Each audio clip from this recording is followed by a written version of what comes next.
culture and youth. And then I went on, my heart is in rural Saskatchewan. I came back to the community of Foam Lake, and for 34 years was the leisure services and community development person for our community. I left that position 10 years ago and started doing some consulting work. And I work prominently with nonprofit organizations. And I just try and help them to build capacity and be the best that they can be. I also have a retail component to my history where I was an owner and operator of a greenhouse and nursery for 20 years. So I was fairly busy for a stint in my life. I also, as of the last 5 to 6 years, have entered the world of politics, and I'm a member of the municipal council, and I'm just starting my last year serving as mayor of the community of Foam Lake. So my life with regards to this topic has been about people management, organizational management, people of all ages, origins, genders, and that type of thing. And I'm going to be honest with you, my personal viewpoint is that no one gets left behind.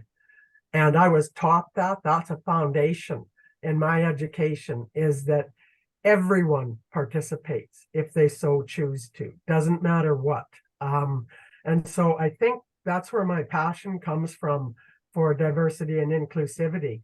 And I'm just going to say one more thing, and that's that proof that we still have much work to do. We are doing wonderful work, but we still have much work. And it's a personal experience. When I was first elected to municipal council, I had a member of the community stop me on the street and congratulate me.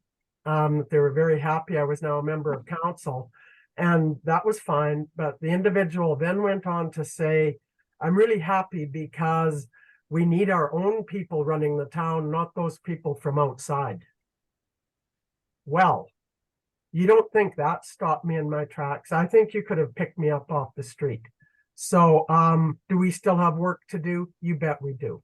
So I'm happy to be here. And again, I'm going to try and keep it short. So I'll turn it back to you, Jessica. Thanks, Shelley. Maybe I'll start with you, Janine. Maybe you can briefly introduce yourself. And also, from your experience, what role does diversity play in the social and economic fabric of your community? Thanks, Jessica. Yeah, so my name's Janine, and I came originally from the north of England at the end of 2007 as a temporary foreign worker with my husband and 5 children. In the UK, I was a play therapist. I worked and opened an open access play therapy organization in a closed women's prison. So that was my first kind of area where I worked with marginalized populations in an inclusive manner. I also worked in exclusion units in high schools with high-risk students. So really working with young people, primary caregivers, and making sure that everybody is inclusive and we maintain and regain that attachment and positive attachment. After coming to Saskatchewan, so I came from a very populated city in northern England, and we came straight to Humboldt, Saskatchewan. And I struggled to find work initially. So like many temporary foreign workers, I cleaned, I worked in a women's gym. And then I was fortunate enough to be able to transition those skills into settlement. And in 2009, the provincial government developed a model called the Provincial Gateways. So I worked with the Provincial Gateways. From there, we've developed staff, and we now have, over the years, we've had fantastic staff who have all contributed to the success and the integration and welcoming of many newcomers within our region. We now have a staff of 8. And as we look towards how can we support rural communities in the integration of new of new citizens. I think we need to, from an immigration lens, and I've made some notes here. I've got a path to follow with Shelley. That was quite the introduction. So please excuse me. I think we need to start looking and shifting our mindsets a little when we're looking at into communities and not just the workforce. We need to look to this shift in a mindset way. And yes, newcomers, immigrants are here for the jobs that they're filling. However, we have to look at all the pieces of the puzzle and what else is connected to the culture of that individual. We need to ensure that we have food security for people. Can they purchase their cultural foods? That's a huge thing that's connected. What sports are connected to that culture? And are they able to access those sports within that region? Other things that we need to look at is faith. That's a huge part of people's culture. So there's many, many things that are really deep rooted when we're looking at being inclusive to anyone and welcoming anybody in our communities. And from that, we will see that economic development. Because if we have those things within that community, the job security will also be there. So there's many things when we look at human connectivity. It's not just around the job. It's around the other things that are connected to an individual's culture. So I'll leave that there and I'll pass it on to Chizuru. Wonderful. So yes, Chizuru, if you could also just briefly introduce yourself, and then also from your experience, what role does diversity play in the social and economic fabric of your community? My name is Chizuru Kishida, and I work at Battle Force Immigration Resource Center. And definitely I am not an expert, but I feel passionate about the topic. So a little story about myself is that I originally came from Japan, and first time I was in Saskatchewan was back in 2002, I believe, as an international student at U of S. But eventually I met my husband and he was moving to North Battleford. So I came to North Battleford back in 2005.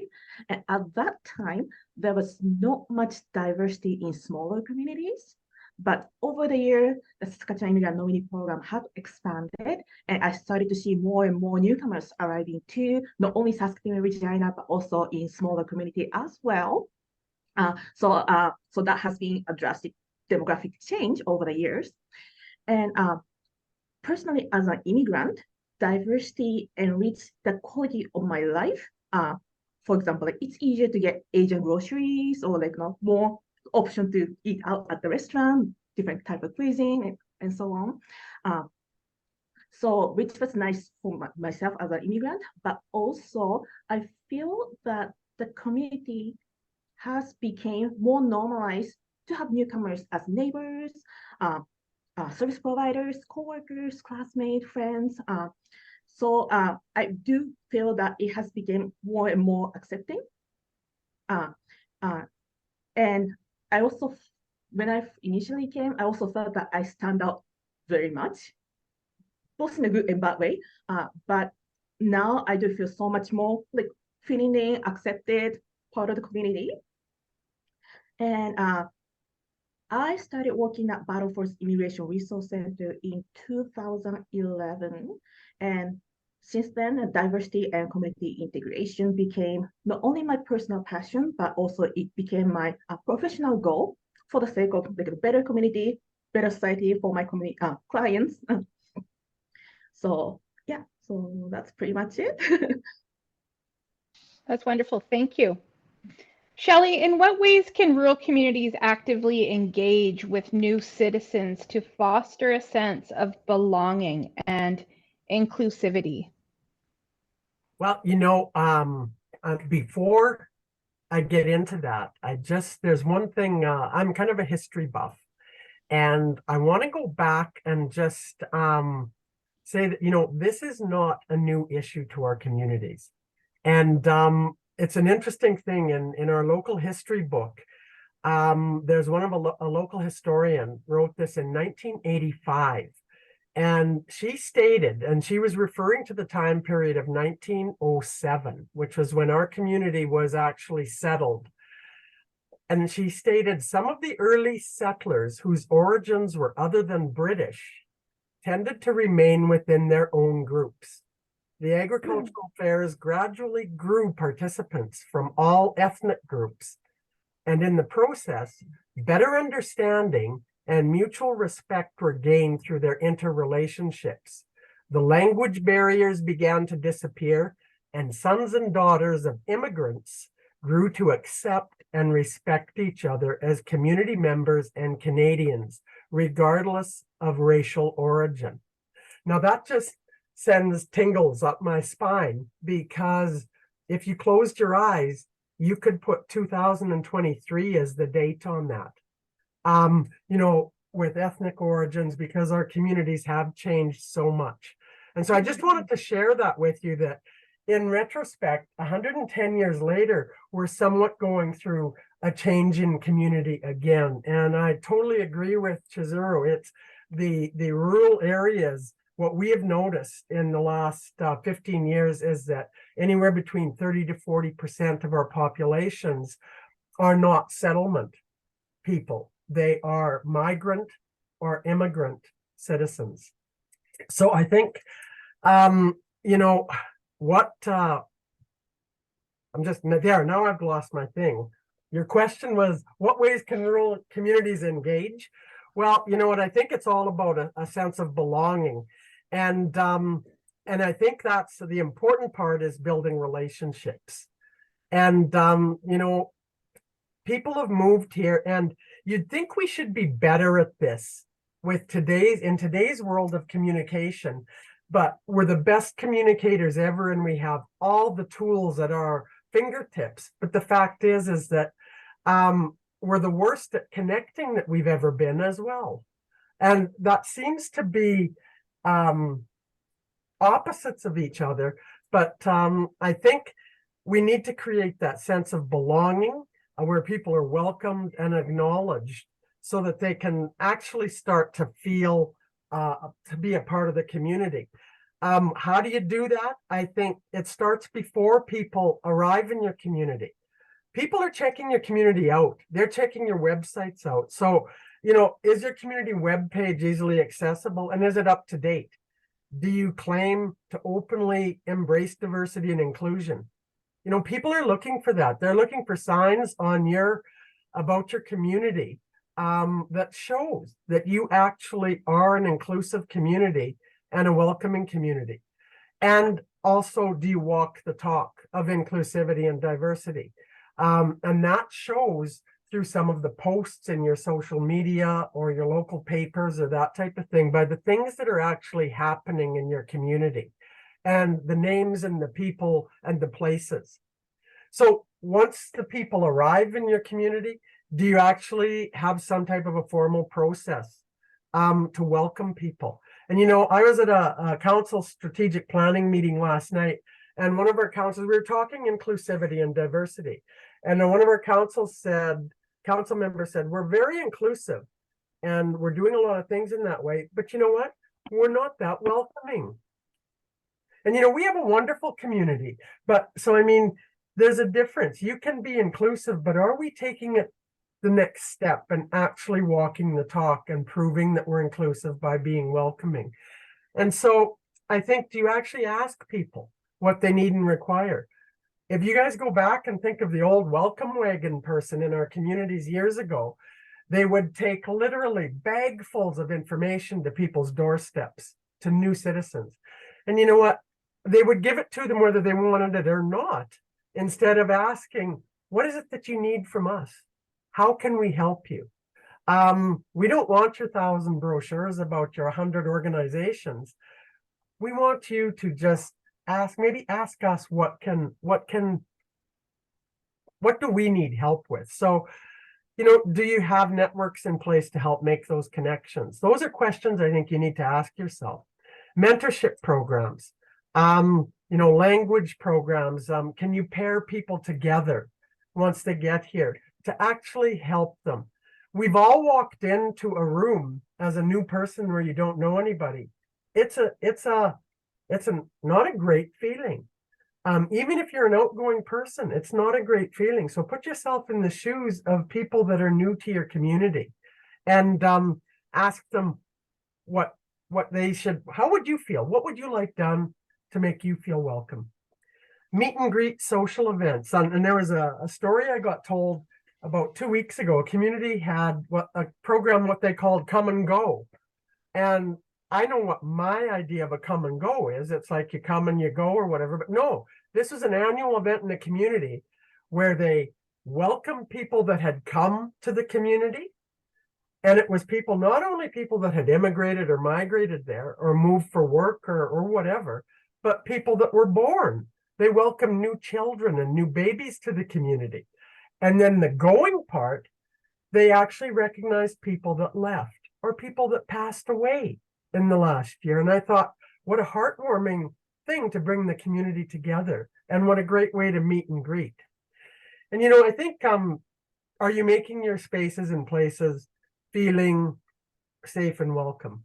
And I use the example, and this is a true example of a couple that moved here from British Columbia, and they went to a large social event in a community facility, walked in to a room of 500 people that were already seated, weren't greeted, weren't invited to sit at any table. They turned around and left.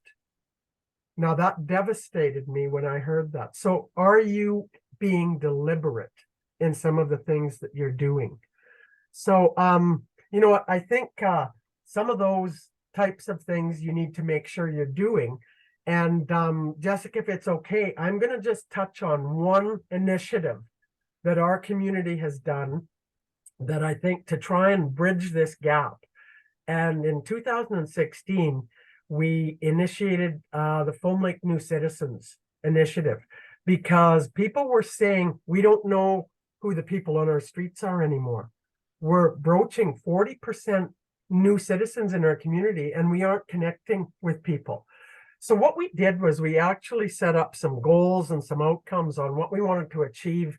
Basically we wanted people to experience a sense of belonging and well-being in our community. We wanted to, I take it from the old show Cheers, we wanted a place where everybody knows your name, that type of thing. We wanted to see increased trust and relationships. We wanted to develop, hopefully, policies of encouraging involvement and engagement of new people to our community. So we started by running focus groups.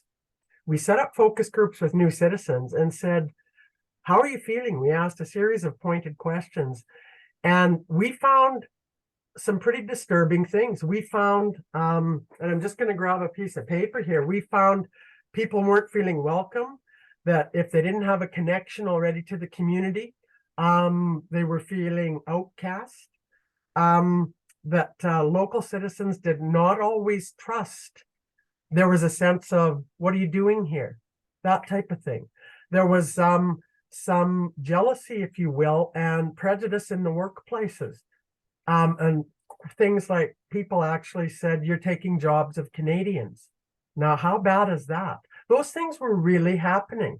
And we were devastated to find out that they were happening in our community. And don't get me wrong, our community generally is a very welcoming community and very warm people, but these things were happening by a minority in the community. And so we needed to, I think, make sure that we listen. We then brought a focus group of people that were born and raised in the community and say, how do you feel? And they found the same thing, that we think we can do better at being welcoming. But the really important thing that we found out was the common ground was newcomers and people that have been there forever all want the same thing. They want a safe place to live. They want a place to educate their children and raise their children. They want a place to live, work, and play.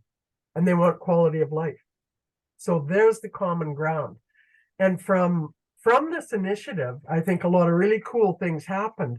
Our municipality actually adopted, after 2 years of committee work on what can we do to make this better, we adopted a good neighbor policy that has what we believe and calls to action to be better at diversity and inclusion. Unfortunately, we are just rekindling some of the actions from the good neighbor policy. it's like, policy development in our organizations, community ambassador programs and that type of thing, because COVID shut us down. And we were somewhat, all of a sudden, we're isolated as communities again. So I think that's something that, on a personal note, as a mayor of a community, I use that good neighbor policy constantly to guide what we do and how we act. It's about what type of a community we want to be. And so that's an initiative in a rural setting that worked wonderfully. And I mean, I can share any documentation through Jessica that anybody wants to see, and she can send it out. But I think, that, along with developing local policies, making sure diversity and inclusion are in your strategic plans, truth and reconciliation is a part of our good neighbor policy.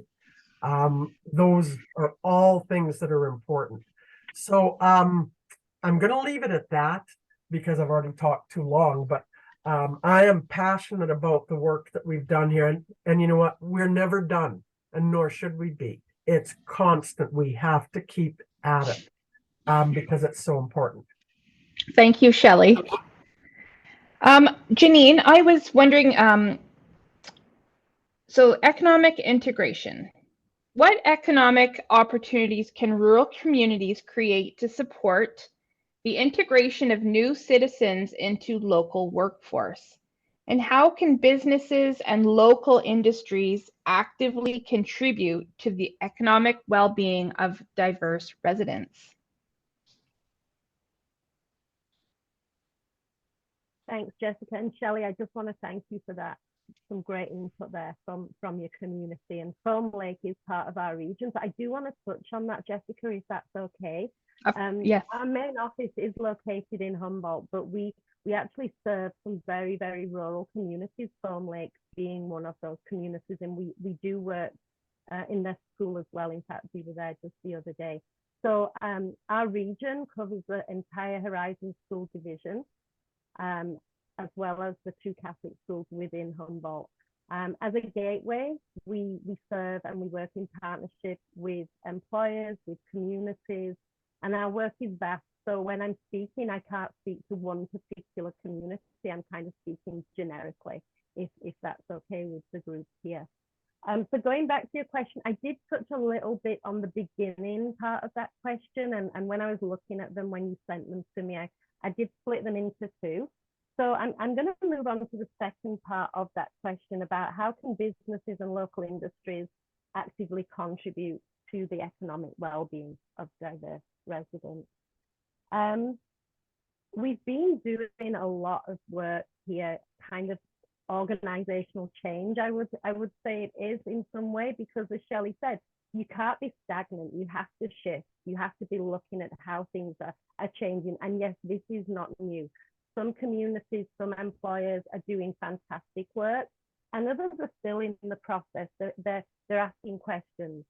And just last night, I see Dwayne's on here. Myself and 2 of the team here, we were in water. They're doing fantastic work in water, working with their employers, working with community groups, and looking at the economic development and how they can move forward. I think one of the things is that we need to look at risk-based assessment when we're employing a diverse population group, and from an immigrant lens, not just looking at language as the basis of hire. Yeah, language is important, but it's not the only indicator of ability. And you've probably all heard the story of, oh, I was in a cab in Toronto and the cab driver was telling me that, they were a surgeon back in their home country, and now they're a cab driver. And that's true. There are many stories like that, even here in our office. But when we're looking at a skills-based assessment, and we're looking at what skills do you have that you can bring to this job, because many employers are looking for skilled workforce. We need to be looking, yes, at language, but also the skills that person can bring from the country of origin, and monitor the English language as we go forward. Yeah, there are some jobs, and we hear this, well, we need the English language for safety in the workforce. We need English language. Of course, we can't be a surgeon without the English language there. But is it the only indicator of being the best person for that job? Absolutely not.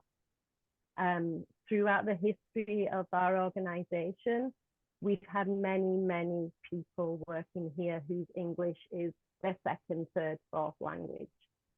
And it adds to the fabric of the organization and the success that is seen. Another thing that employers need to be looking at are their policies. Do their policies reflect their hiring practices? And you know, we're looking at small to medium-sized businesses here. We're looking at 1 or 2 person businesses in some aspects. So you don't have a human resource department. We don't here. But do you have time to do some EDI training?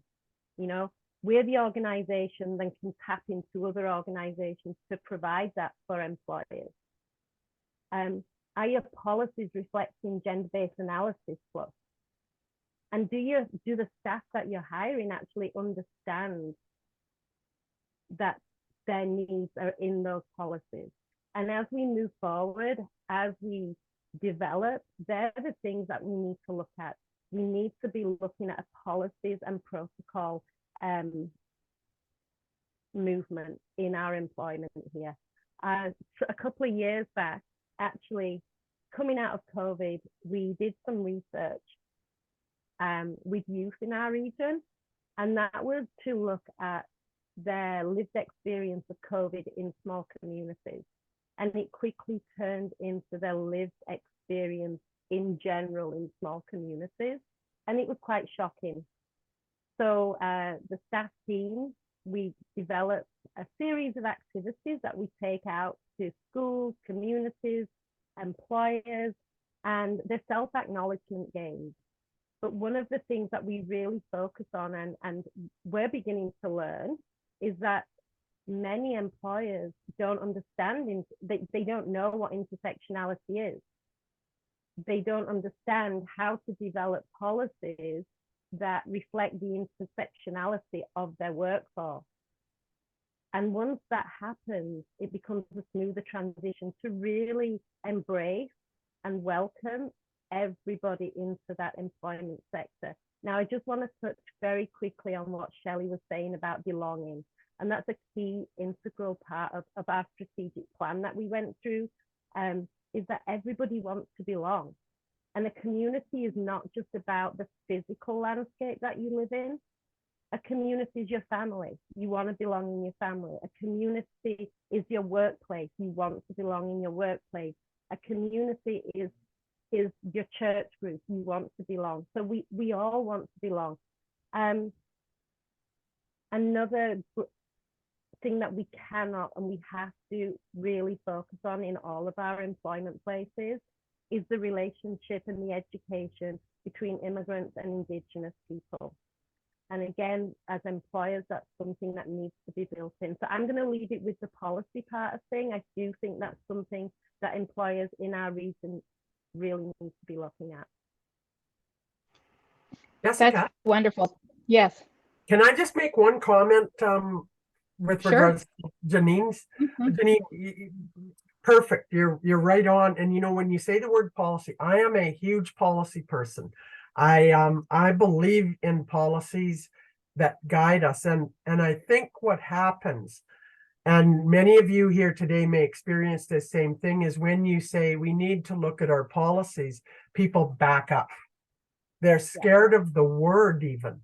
And you know what? I wish we would maybe change it to guidelines or something that seems less frightening, because when you hear the word policy, we think of federal government or high up political organizations or organizations. No, it's not. And so I think sometimes if we can approach it that, like, do you have guidelines? You know, that's really all it is. And people need to be helped with how do you develop those? What is it? Like, and there's piles of templates out there to help develop policies or guidelines. And I think the second comment I'll make to Janine's talking about training, you know, diversity training or inclusivity training. for businesses and organizations, often where the disconnect happens is the leadership or the owners take the training, and that's where it ends. So Absolutely. what about the staff, the frontline people? Don't forget them, either include them. You need to be deliberate with it. And so, because it's great that I'm the owner and I've got the training, but all of a sudden somebody is doing very inappropriate things out at the front counter. So good stuff. Absolutely. That's great. Thank you both very much. Chizuru, I'm going to move on to you. The question, cultural awareness and education. How can rural communities promote cultural awareness and education to ensure that existing residents understand and appreciate the diverse backgrounds of new citizens? Before I start, there was a comment that somebody wanted to say something. Should I just? Oh, I'm not sure if that, that's I'm what somebody sorry, said I about missed what- that in the I missed that in the chat. That was Maureen. Yes, go ahead, Maureen. Hi. You know, you're talking about policies that offer inclusivity to everyone who works within that establishment. We have, as a part of our policy, we actually put it out in our hiring packet that we have consecrated this greenhouse to God, and that we go forward with that kind of an attitude.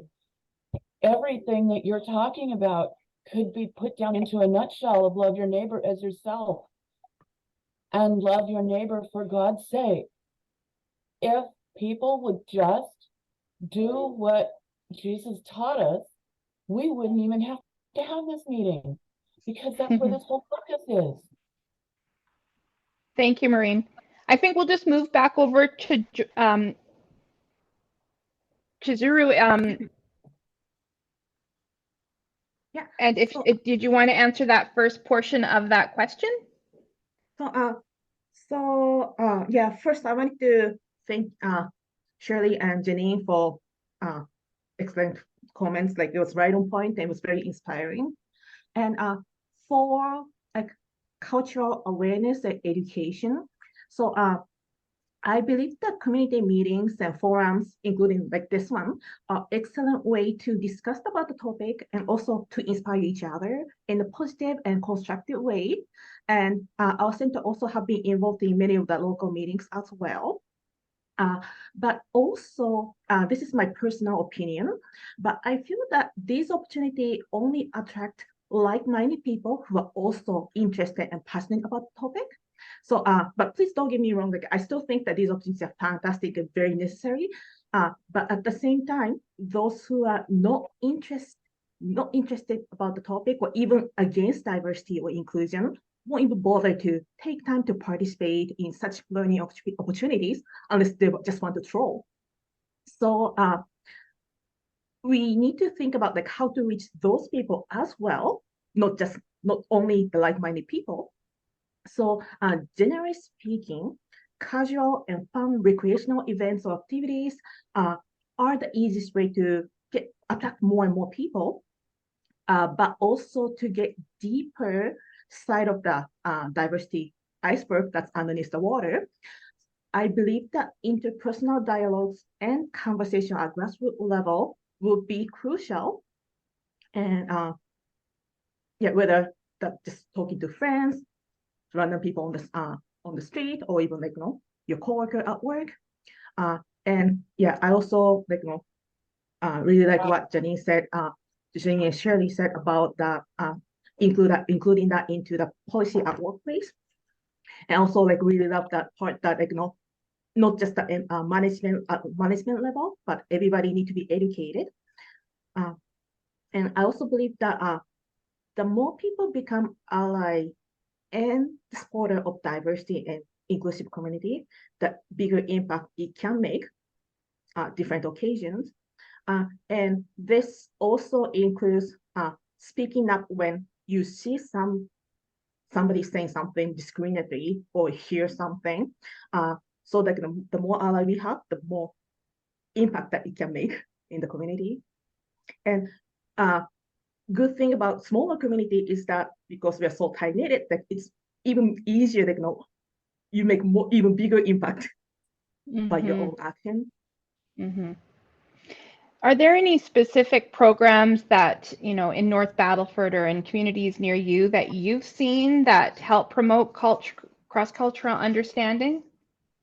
So we do have community connection programs. So we host different events to help newcomers expand their social network, meet new people, and as well as some events are geared towards the newcomer clients, but also some events are targeted towards the wider public. So those would be a great way to get to know people, get to know each other, start the dialogue. We also have participated in many forums, and some of Swiss staff, so settlement worker in school program, they have went into high schools and different schools to have student forum for them to let them talk about the topic, which was excellent. That's all really great. I'm just going to introduce Janine or Shelley. In your communities, do you have specific events or activities that help promote cross-culture education or initiatives? Yeah, I'll just mention you know, a couple celebrations of culture days have been going on for a number of years now. Local cultural organizations are bringing in various ethnic organizations to share their particular culture, and it's really quite a debate. I'll share with you some of the traditional Philippine food and their claim that they're better than pierogies. Now that makes for quite a competition here in Foam Lake. So you know, but the food, I mean, sharing food and fellowship is such a huge part of our world, and getting to know people and building relationships. And we have also a market society that is very deliberate in making sure that they display other cultures in the community as part of their market. And I think those deliberate aspects are so important. And you know, I'll just build on something that Chizuru said, you know, about like-minded people, that we need to really work, you know, with people and try and understand the people that don't embrace diversity and inclusion. And I really believe we do that through finding common ground and building relationships, because I actually have seen it through my journey in truth and reconciliation, where people that aren't like-minded and open, you know, to embarking on truth and reconciliation, change their minds once they actually start building relationships with Indigenous people, and they start seeing that they're people. They're not something from outer space or somewhere. They're people. They're our neighbors. And once you start building those personal relationships, that all changes. But that's not easy, and it takes time. So that's just a comment that I'll make. I'll be quiet now. Yeah, no, that's great. No, it's all great. Thank you, Shelley. I just have a comment. Years ago, I worked in Beijing, and I worked for the Canadian Embassy, and all meetings were started with a meal. And so you sat at a round table and you have a meal together before any discussion of business is conducted. And I think that concept is throughout most cultures around the world, is to break bread together. So having activities within your community where there is food to share is always going to be a really great idea. People that's how they express their love and their, you know, their passion and their giving is through food and joining in community. So I just wanted to share that little bit. Totally side note. I'm Anyway. going to interrupt too, because there is a comment around that same thing in the chat. Yeah. It says we had a multicultural lunch where staff brought some of their favorite foods. She said it was a lot of fun and a great learning curve. So another way to learn about the different cultures. So that's another great example. Yeah, absolutely. I think it's just important to to honor other cultures when you're working with people. Back to you, Shelley. I just wanted to ask you, how important is it for new citizens to see representation in local leadership and decision-making bodies? And then I'm just going to throw, like, have you seen that within your own community? Yeah, you know what? It's huge. This is all about mentorship and role models. And we hear talk all the time, like put your sport hat on.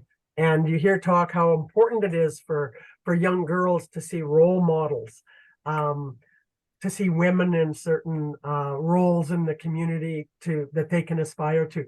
It's the same thing when it comes to diversity and inclusion. A diverse representation on our boards and in decision-making positions sends a huge message to people that are new citizens themselves. It's like the person that said to me, we don't need those outside people on our council. Well, excuse me. Yeah, we do. We need everyone on our council, and they're members of our community, and it sends a huge message. And this is really about walking the talk. We say we embrace inclusiveness. If we can start seeing new citizens in those leadership roles and actively recruiting them, I think that sends a huge message. It gives people a voice, because I think that's part of it. When you don't feel that you belong, you also feel you don't have a voice. And you know what? Everybody has an opinion. And the fact is that everybody doesn't value the same things. And so that voice is even better, so that we make decisions based on representing a diverse population. So, how important is it? How important is it for Manitoba and the country of Canada to have an Indigenous premier in the province of Manitoba? Like, hooray for Wab Kinew. I think that is just, it's long overdue. And that is going to make strides like we've never seen before in, that mentorship and the role that he's seeing. There's a second part to this question that I really want to address, but I'm going to be quiet now. Well, I'll ask you that then. What strategies can rural communities implement to encourage diverse individuals to participate in community leadership roles? I've said the word deliberate, and I really believe it has to be a deliberate approach in mentoring and recruiting diversity to your boards and your committees, and some of those different organizations that are of stature, or just throughout your whole community. It's building relationships, going out of your way to talk to people and say, here's a system that's in place. Is it something you'd be interested in? And we have to recognize this too. Not all new citizens are interested in some of the systems that were established in our community 100 years ago. And we have to be willing to change those systems as well, to sometimes meet the new needs of a new face of a population. Targeted outreach programs, I think, where you go and talk to new citizens on their turf and see what it is that they would like and how would they like to be involved. Policies and guidelines. I'm not going to expand on that. We've mentioned it already. I believe you need to make sure your policies have inclusive and diverse flavor. And my council just last night made sure that they included that in their strategic direction as we review policies, is to make sure that we look at them through the lenses of diversity and inclusiveness. Addressing barriers. This is something that transcends just new citizens. It applies to all. But I think there are some specific things. We need to eliminate the barriers that may in fact prevent people from participating. And that might be language, financial, childcare, flexible meeting times, to accommodate varying schedules, or simply accompanying somebody that's new. Mm-hmm. Like, would you come with me and I'll go together with you? It's a small step, but it helps a person feel comfortable. And I believe the word is deliberate. Forge those relationships and be deliberate about it. So have the conversations, not just, oh, by the way, be deliberate. Stop Mhm. and have those conversations, I think is important. So this is huge. And I think it's the mentorship and the role model. Yeah. Thank you, Shelley. I think that's great also. Janine, can you please share with us maybe a success story or best practice from a rural community that you work with that have excelled in welcoming and integrating diverse populations? Yeah, certainly can, Jessica. Leroy, Saskatchewan. That was actually my first place where we lived. And I'll go back to what Shelley said at the beginning of the conversation. They do a similar thing. They do a welcoming event for anybody, for babies, for new people who've arrived from a different province, for new people who have arrived from out of Canada every single year. And it is fantastic. And that was back in 2008, and it's still going. And they've built upon that. Their retention is fantastic. Everything that they do in Leroy is around belonging. It's around we are all one. Their school celebrates everybody. Their workplaces have like the employment in Leroy. If you go into any employment sector in Leroy, you'll just find happiness. And you'll find that inclusivity and that best practice. They also like the amount of people in Leroy who have developed self-employment and entrepreneur opportunities because of the backing of the community. They're successful in that, and that speaks to itself. It's just a wonderful, wonderful community, and we always will say to other communities, if you want a blueprint, go to Leroy, Saskatchewan. If we speak at conferences and they're talking about welcoming communities, we'll say, try Leroy, Saskatchewan. And yeah, I can't say any more than that, but it's just amazing. The other thing, talking about inclusivity and belonging and just community in general, this has been a fantastic opportunity and a success story for many communities around our region. Is the adult basketball team that we've developed. So we've got communities from Porcupine Plain, from Foam Lake, from Humboldt, from Engelfelt, Leroy, Watrous, all over, and a basketball team made up of school teachers. Right. It's been running every Sunday for a number of weeks now, and we had the playoffs last week. So that speaks to the success of many communities, because if you can pull a basketball team together who want to have that fun and that belonging to something else other than I'm here to work, that speaks to itself. Shelley, I drive through Foam Lake and I see the sign. It says Foam Lake, the best place in the world, something like that. I think it maybe is. Yeah, it's kudos. Well, we like to think so, but you know what? Even though we're all in the best places, we can't let our guard down. No, absolutely we always can improve. Yeah, but yeah, Leroy, Saskatchewan. That's my praise for them today. Yeah. Wow, good for you. That's wonderful. Thank you. I'm just going to continue with you, Janine. How can we ensure that the positive impact of diversity is sustained and contributes to the overall growth and prosperity of our rural communities? You know, by human nature, we grow, right? We can't force people to stay in one place. So we're always going to see people moving. We're always going to see people arriving. Not everybody's going to be happy. Things are going to begin, they're going to end.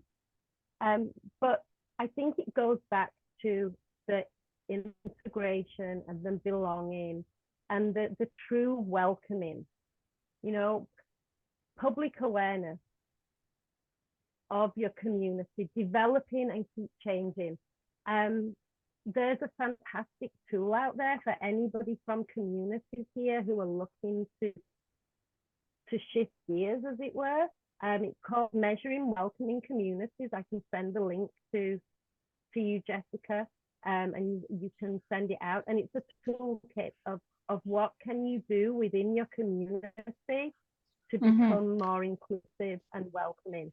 And it's a great document to work through for communities. But again, that inclusiveness, that belonging, meet people where they're at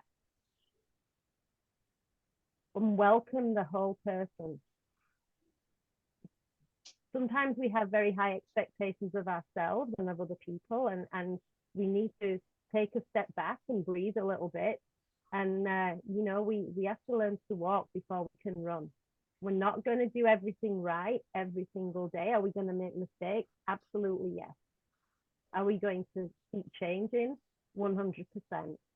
It's when we stop and we think, this is good, that's when it goes wrong.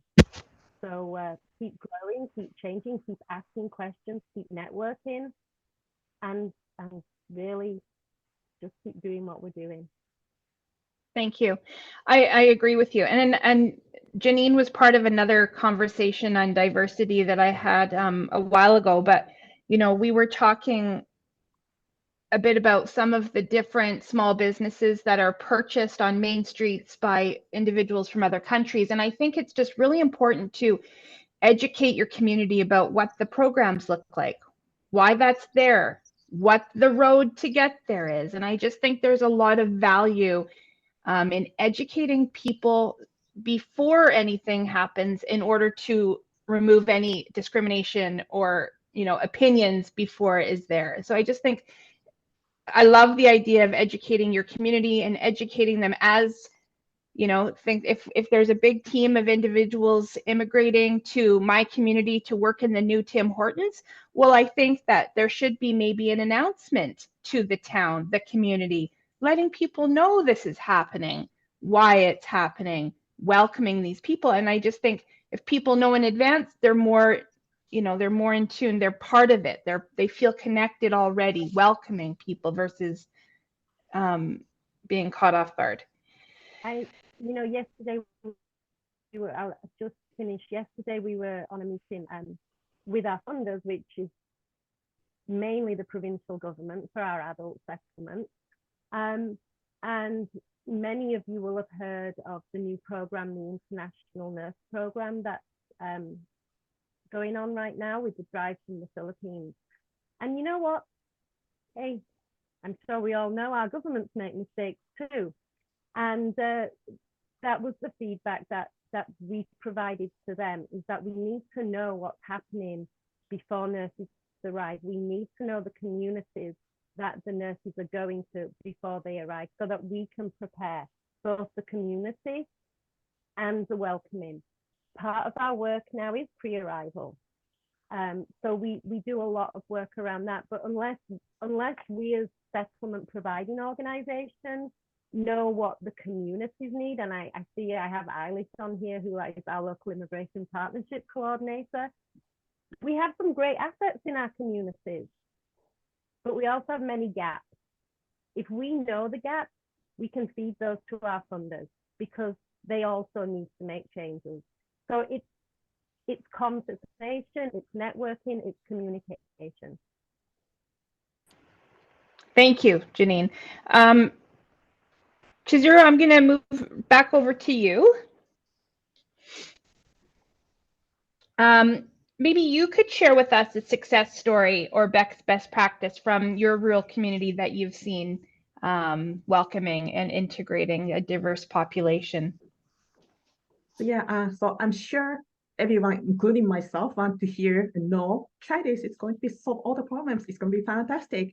But we all know that it's not that simple, it's not that easy. But I strongly agree with Shirley about importance of doing things deliberately.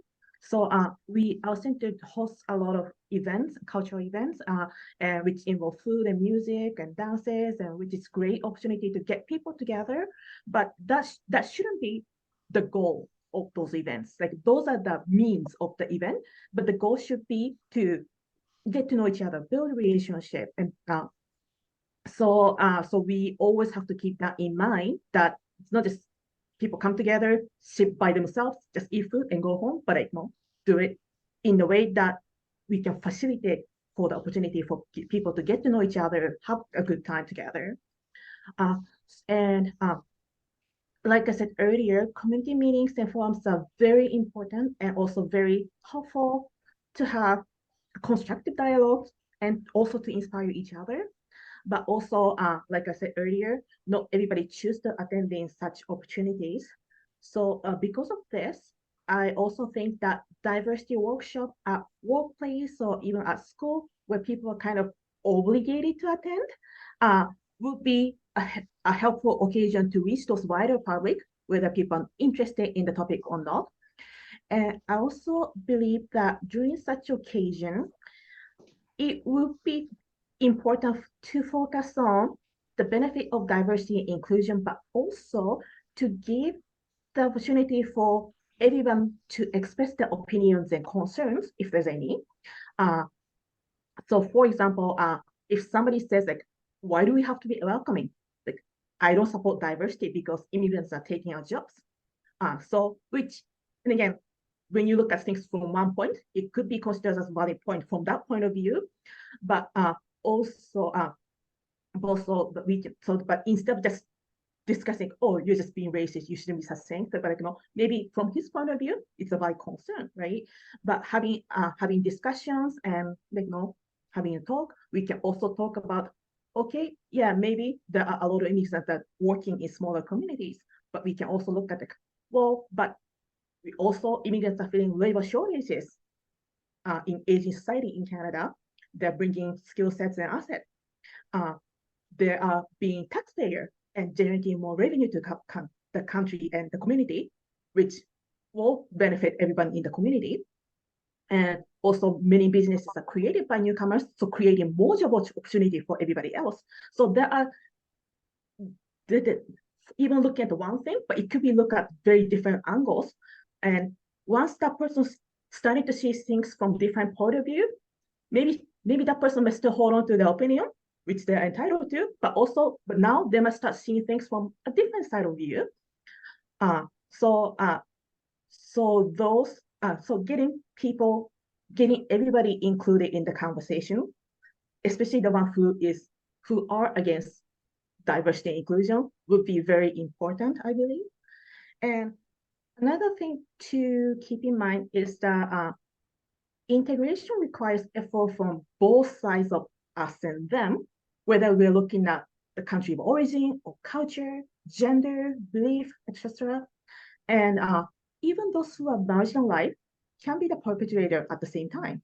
Just because you're a female immigrant doesn't mean you don't have any bias against other people, right? So it would be important for each of us, regardless of what your background are or regardless of what your beliefs are, but also to continue reflecting on our own selves and own biases instead of just expecting others to change the world for you. I really, really like your approach, and I really like how you see this in a very holistic way of each individual coming to the table and bringing different things. Yes. Can I just add something that Chizuru said? That I think, I also love what you just said. And I think, you keep referring to that we have to bring everybody together, and that is true. And that's not always easy to get those that aren't like-minded with you at the same table. And one thing that, a question that I know I have asked, and sometimes it's not met with a very nice response, is what actually scares you about change? Because deep down, I think a lot of the people they're terrified because we're very comfortable in the community that we've lived in for 70 plus years or 100 years. And so what is it that scares you about change?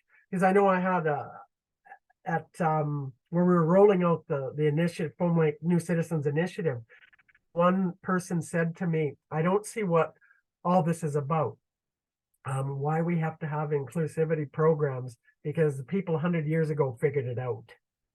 And So what's the difference? And I know I broached the idea of what is it that frightens you about change, and well, that didn't go over so well at that table, but because that's I think that's something we need to have at personal conversations with people, because our community has changed and there's nothing to be scared of. We should be excited because it's just going to bring a new vibrancy. But we aren't good at change, it seems to be. So I just wanted to mention that.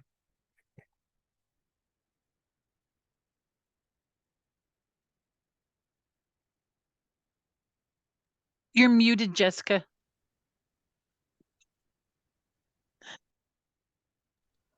Sorry. Chizuru, I just wanted to ask you this one last question. Long-term vision. So what would be, what is the long-term vision for rural communities in terms of diversity and inclusivity? Like for your region and what you see, what would be some of the long-term visions? And to me, the long-term vision is to be in the community that diversity and inclusion became such a norm that to the point that the efforts are no longer needed. But that being said, human will be human and everybody cannot be pleased. So most likely there will be some people who will continue to be resistant against diversity and inclusion, especially if they feel that they're either the power in the community or the superiority are getting less prevalent and losing their power. But until that long-term goal of no longer needing the effort is achieved, so everybody will need to do our own part and continuously contribute towards making our community better, not just better for you, but better for everybody, and positive and inclusive. So yeah, there may not be drastic change right away. Maybe it might not happen in our own generation, but I also believe that the seeds that we plant may flower in the next generations to come. So for example, like 2 generations ago, of my grandparents' age, Japan and Canada were enemies and people were killing each other. But now I am married to a Canadian husband and we are happily married and we are family. So if things can happen, change so much in 2 generations, I also feel that I'm very hopeful and excited about how things could be in 2 generations from now and another 2 generations after that. That's wonderful. Thank you. Shelley, I'm just going to go back to these questions. We've touched on a variety of them in different ways.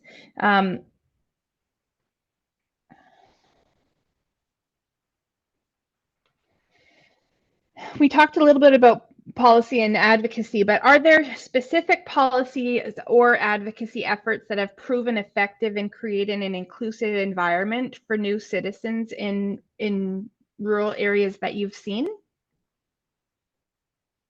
I think, yeah, some of the things, some of the activities, I think diversity training, and it's been mentioned, it's education. And I mean, you can put that into policies, is that, you know, part of our training of our organizations or our leadership or our staff includes diversity and inclusion training, and, you know, sets the standard. What does our organization believe? And, you know, really, if you're going to be a part of our organization, you know what, I guess it's a slippery slope because people have their own beliefs and we don't dictate people's beliefs. But I think when we state that these are values that our organization has, that somehow down the road you have to share those values to a certain point to be a part of our organization as we move forward. So I think that training, the workshops, the seminars, education is key, because until people understand, you know, and actually understand what the definitions actually of diversity and inclusion and belonging are, because we use those words every day. But do people really understand? Do we put that out there? What does this mean? And, you know, what does it mean to you? Throwing that out there. So, and those are personal conversations. I think, again, good neighbor policies. is huge. Once you start getting guidelines written down, they say it's like our goals. It's our personal goals. If I want to achieve things, if I keep it up here, I'm not as likely to follow through on it. So I think it's really important to get those policies and guidelines in writing and actually get them out on your websites and your social media pages and shout them to the world that this is how we roll. And so I think that's important. But you know what? Are It's there, ongoing. oh, sorry, Shelley, I was just going to add to that. Like, are there specific models of collaboration that you've seen positive outcomes? This is my favorite question. This Okay. is my favorite question because models, and this might seem a little bit different. Well, maybe it's not different, but I'm a firm believer in the simplicity of a model that our forefathers used to build our communities. Today, we may call it a community development model because I'm a huge supporter of community development. I believe the solutions in our community need to come from all the people in our community. Collectively, we find solutions to issues in our community. That's the community development model. We may not always agree on everything, but we manage to grow through consensus. And there are some people who may never, in fact, agree with us. But that's where we also operate under a democratic model, and that model prevails. So our forefathers may have called this just being a good neighbor. They may have called it being kind, just simply being kind to other people, or community-minded and open-minded. So I really don't believe this has to be complicated. I believe as a community, you look for the common ground and the type of life that you want to live. You find the gaps and you collaborate together to make it happen. So, but I also believe it starts at home. It doesn't even start at our organizations. It doesn't start with our elected officials or at the board and council tables. I believe it starts at home with our personal attitudes and our actions at home. And I believe if we demonstrate embracing diversity and the vibrancy that it brings to our lives daily and inclusivity, that ripple effect will radiate from us as individuals and from our home and through our children and our grandchildren. So, I mean, it's about being considerate. It's about being respectful, supportive to those who live near you, actively contributing. It's about being a good neighbor. And I think that's why I may be partial to that word because that's what we named our policy here. But it really is, there's a list this long about what it means to being a good neighbor. Google it and let's just do it, because that to me is the model that will make our communities flourish economically, socially, and provide quality of life, is starting with just a model of being good neighbors and being kind to each other and treating each other with respect. So I know that's not very technical, but and I mean, there are templates all over the place to fill in the blanks to help you with that. Use them if you must, but go back to the basics of our forefathers and our parents taught us to be good neighbors. And we look beyond where you're from. I don't care where you're from or what your gender is or anything. Just be a good neighbor. We're people. That's our common ground. So I'll be quiet now. Thanks, Shelley. No, I think that's great. I think that now if anyone has any other comments or questions that they would like to ask at this time would be great. There is a resource here that Elish put in. And so please go ahead and read that in the chat, and I can send the chat details also when I send the recording, but there is a link here. It's about the local website. local immigration partnership. So yeah, it's some great information, and the link will make sure everybody gets that. So does anybody have any questions of our panelists or things that have worked well in your communities?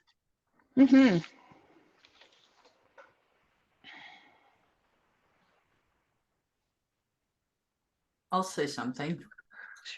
I did make a statement and comment. So Hmm. at South Saskatchewan Independent Living Center, where I work as entrepreneur business advisor for Entrepreneurs with Disabilities program, we are under the umbrella of IL philosophy, which means independent living in your community, and all individuals have the right to live in a community, any community, the way that they see as an individual, with rights and responsibilities respected as they see fit. So in my organization, we do a lot of accommodation and person-centered planning, because I wrote in the thing, meeting individuals where they are at, because not everyone has the same wants and needs or learns the same way. And I really like the idea of the word deliberate, Shelley. I've never put that into my vocabulary, but I certainly am going to add it now, because we do need to be deliberate. We need to be mindful of our language, and we need to have empathy where we can put ourselves in the shoes of another person and an individual in our community and have a better understanding. Also, I'd like to say that although I help people start, grow a business, I also help with any other health, financial. Maybe they need daycare for their children so they can, go to work and they don't have those resources. So there's so many other things that we support them with, that I support my consumers with. We call them consumers or entrepreneurs with, so that they can have good self-care and take care of their business. So when they come to our organization at Silk, we are often told that we're very different, very welcoming, and very accommodating. So we do try our best to accommodate any health, any disability, or any impact that may be imposing their life that will be a barrier for them. So I am happy and so honored to work for the organization I do, because I've been there for 10 years. This is my 10th year, 8 years in the EDP program. And the most important thing I've learned is the IL philosophy. Thank you, Nancy. You're welcome. I see, Janine, you also shared a resource in the chat, measuring welcoming communities. Yeah, that's the document I mentioned earlier, Jenny. It's around how a community can use that toolkit. So we'll make sure everybody gets that as well. Thank you.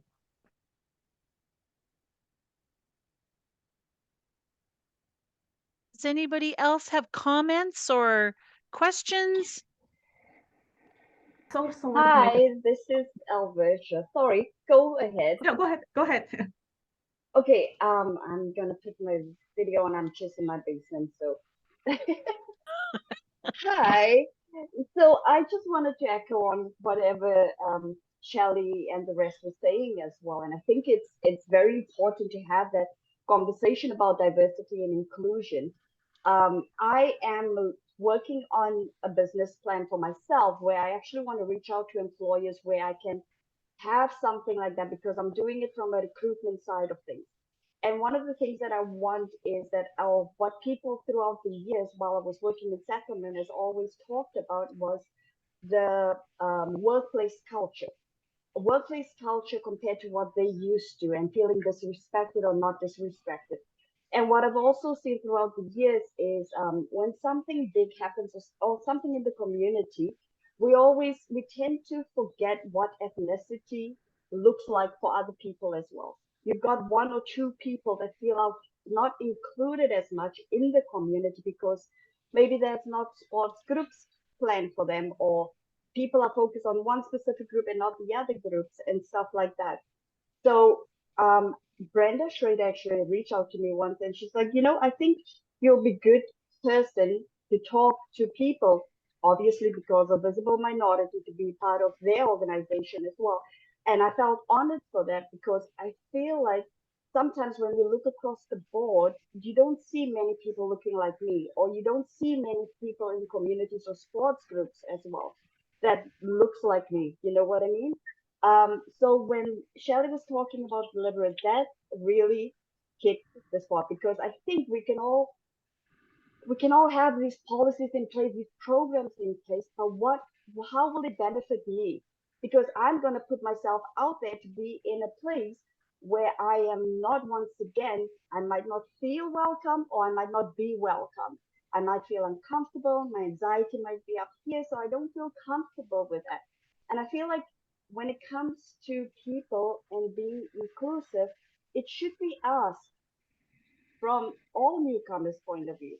What inclusion looks for like for them in your community? What would they see? Reach out and be that happy face. Because I've been at home for this year and a half, and what I found is a lot of people reached out to me for help. And one of the things they always say is a friendly face, because you're welcoming, because I feel comfortable with you.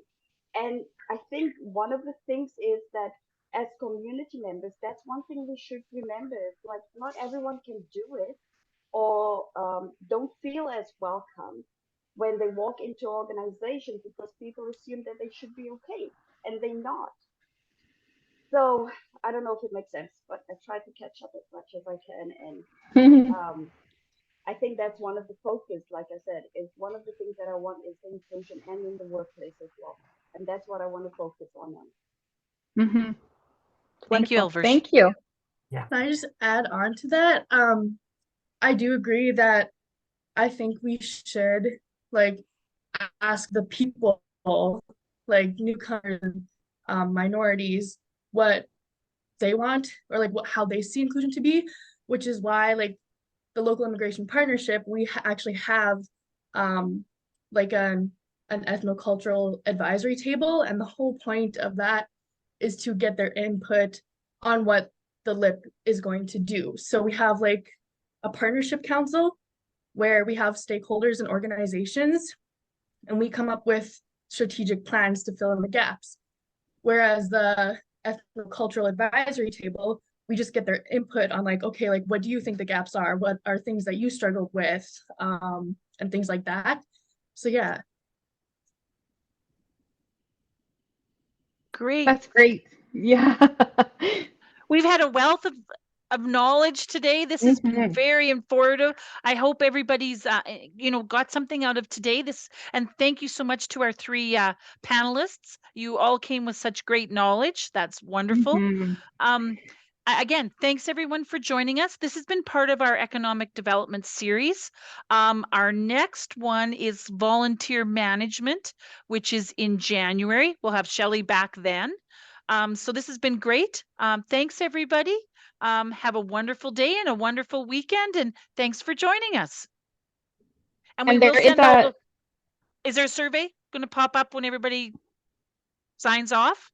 Perfect. Please take the time to fill those out. They really help us with our planning. So thanks, everybody. Mhm. Thank you. Thank you, guys. Hey, can you guys make sure, send me all the stuff out of the chat too, because Sure. there's some Yes. sources that I really want to tap into. So, and Okay, it's no, been we'll awesome. make sure that goes out to everybody. Yeah. It's been awesome meeting the other panelists. It was great listening to you, and yeah, awesome. Lots Great. of fun. Thanks, Shelley. Thank you. Okay. Thank Have a you. good day. Thank you. Bye.